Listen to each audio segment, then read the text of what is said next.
Hi hello నమస్తే అండి. ఎలా ఉన్నారు అందరూ? బాగున్నారా? ఈ వ్లాగ్ వచ్చేసి నా మార్నింగ్ టు ఈవినింగ్ రొటీన్ అండి. ఇల్లు మొత్తం వచ్చేసి బయట కూడా క్లీన్ చేసి ముగ్గు పెట్టేసుకుని డైరెక్ట్గా కిచెన్లోకి అయితే వచ్చేసాను. ఇంకా కుకింగ్ విషయానికి వస్తే ఓవైపు రైస్ పెట్టేశాను, ఒకవైపు టీ పెట్టేసుకుని ఇప్పుడు బ్రేక్ఫాస్ట్ రెడీ చేయడానికి అయితే పిండిని రెడీ చేసుకుంటున్నాను. పిండి రెడీగానే ఉంది, ఇంకా మళ్ళీ రెడీ చేయటం ఏంటి అని అనుకుంటున్నారా? ఏమీ లేదండి, పప్పుని ఇడ్లీకి నానబెట్టమంటారా, దోశలకు నానబెట్టమంటారా అంటే మా వాళ్ళందరూ కలిపి చిన్న పునుగు కావాలి, డైలీ రొటీన్గా ఎవరు తింటారా ఇడ్లీలు దోశలు అన్నారు అనేసి నేను ఉత్తి మినపప్పును మాత్రమే గ్రైండ్ చేసి పెట్టుకున్నాను. ఇంకా దీంట్లో కొంచెం మైదా పిండి, బేకింగ్ సోడా, సాల్ట్ ఇవన్నీ వేసి ఒక అరగంట పాటు పక్కన పెట్టేశాను. పెరుగు అయితే ఏం వేయలేదండి, పెరుగు వేయకుండా కూడా టేస్ట్ బాగానే ఉంటుంది. మినపప్పులో కలుపుతాం కదా మైదా పిండి, దానివల్ల కరకరలాడుతూ టేస్ట్ మాత్రం చాలా బాగుంది. ఇక ఈ పిండి నానబెట్టడానికి కాసేపు పక్కన పెట్టేశాను. ఈలోపు ఇక్కడ టమాటా పచ్చడి రెడీ చేస్తున్నాను. అసలు ఈ చిన్న పునుగు అంటేనే టమాటా పచ్చడి కాంబినేషన్ బాగుంటుందండి. దీంతో ఓన్లీ టమాటాలు మాత్రమే వేస్ట్ చేస్తాను, కొత్తిమీర అయితే వేయండి ఇందులో, ఎందుకంటే ప్లెయిన్ టమాటా పచ్చడి అయితే చాలా బాగుంటుంది. మినపప్పు, మెంతులు, జీలకర్ర, ఎండుమిర్చి, కరివేపాకు ఇవన్నీ వేసి ఫ్రై చేసుకుని పక్కకు తీసేయాలి. తర్వాత టమాటా ముక్కలు కూడా వేసి కొద్దిగా ఉప్పు, చింతపండు వేసి కాసేపు మగ్గనిచ్చిన తర్వాత పక్కన పెట్టుకోవాలండి. ఈ లోపు అది చల్లారుతుంది.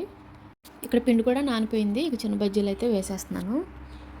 బజ్జీలు వేసే ముందు ఎప్పుడైనా పిండిని ఎక్కువసేపు బాగా కలపాలి, లేకపోతే అవి అంత గుల్లగా రావు. ఆయిల్ కూడా బాగా కాగాలండి, లేదంటే నూనె పీల్చేస్తాయి బజ్జీలు.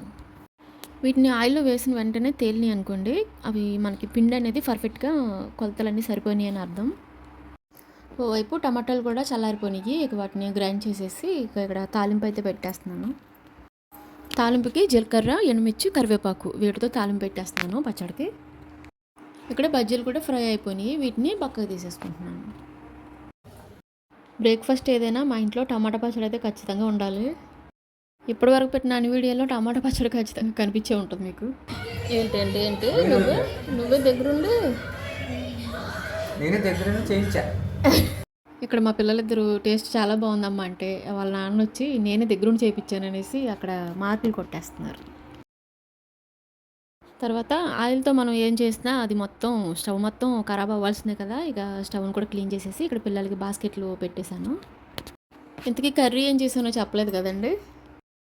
బీరకాయ స్టఫ్ కర్రీ చేద్దాం అనేసి నేను బీరకాయలు తీస్తే ఆ బీరకాయలు చూసి మా పిల్లలిద్దరూ టమాటా పచ్చడి బాగుంది అదే పెట్టనేసి తప్పించుకున్నారు బీరకాయల నుంచి. ఇంకా వాళ్ళకి బాక్స్లో పెట్టేసి వాళ్ళు స్కూల్కి వెళ్ళిన తర్వాత నేనైతే ఇక్కడ పూజ అయితే స్టార్ట్ చేశాను. అసలైతే ఇది నాగపంచమి రోజున తీసిన వ్లాగ్ అండి. మేము ప్రతి మంగళవారం ఆంజనేయ స్వామి గుడికి వెళ్ళి అక్కడ నాగశిలలు ఉంటాయి కదా, వాటికి పాలతో అభిషేకం చేసుకుని రావటం బాగా ఫస్ట్ నుంచి అలవాటే. ఇంకా గుడి కూడా పక్కనే ఉంది కదా, నాగపంచమి అంటున్నారు కదా అనేసి ఇంకా గుడికి వెళ్ళి పాలాభిషేకం చేసుకుని వద్దామనేసి ఇక్కడ నేను పూజకి రెడీ చేసుకున్నాక గుడికి కూడా వెళ్ళటానికి రెడీ అయ్యాను. అసలు దీపంలో ఎన్ని ఒత్తులు వేయాలన్న క్వశ్చన్ ఎంతమందికి ఉందండి. సాధ్యం త్రివర్తి సంయుక్తం అంటారు కాబట్టి 3 ఒత్తులను కలిపి ఒక ఒత్తుగా చేసి వేసుకోవాలి ఎప్పుడైనా. ఇక్కడ శివుడికి, అమ్మవారికి ఇద్దరికి కలిపి అభిషేకం చేసుకున్నానండి.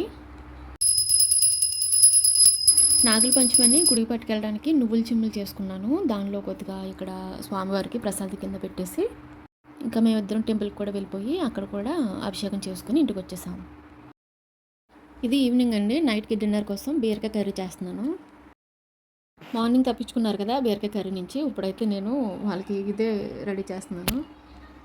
నార్మల్గా ఎగురైతే తినట్లేదని నేను మసాలా పెట్టి మసాలా స్టఫ్ కర్రీలాగా రెడీ చేస్తున్నాను. ఈ కర్రీ ప్రాసెస్ కూడా క్విక్గా చెప్పేస్తాను. ముందుగా మసాలా కోసం పల్లీలు వేయించుకొని మిక్సీ జార్లో తీసుకోవాలి. నేను ఇక్కడ పచ్చి కొబ్బరి తీసుకున్నానండి, మీరు ఉంటే ఎండు కొబ్బరి అని తీసుకోవచ్చు. కొద్దిగా అల్లం, వెల్లుల్లి, కొత్తిమీర, కొద్దిగా జీలకర్ర, ఉప్పు, పసుపు, ధనియాల పొడి ఇవన్నీ వేసుకుని కొద్దిగా నీళ్ళు కూడా పోసుకుని మెత్తగా పేస్ట్లా తయారు చేసుకుని పక్కకు పెట్టుకోవాలి.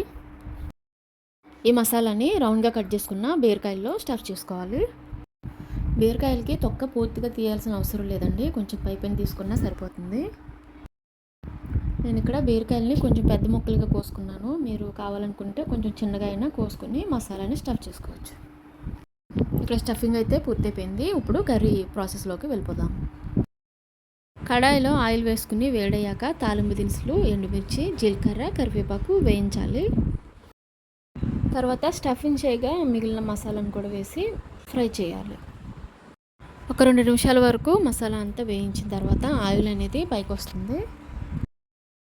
ఇప్పుడు సరిపడా కారం వేసుకుని ముందుగా స్టఫ్ చేసుకున్న బీరకాయలను కూడా ఇందులో వేసుకోవాలి.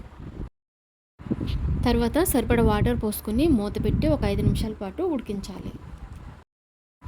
5 నిమిషాల తర్వాత మసాలా మొత్తం చిక్కబడుతుందండి. ఇక్కడ సాల్ట్ అడ్జస్ట్ చేసుకుని కొత్తిమీర వేసుకుని గార్నిష్ చేసుకుంటే బీరకాయ స్టఫ్డ్ మసాలా కర్రీ రెడీ. ఈ కర్రీని మీరు కూడా ట్రై చేసి ఎలా వచ్చిందో నాతో షేర్ చేసుకోవడం మర్చిపోవద్దు. Thank you.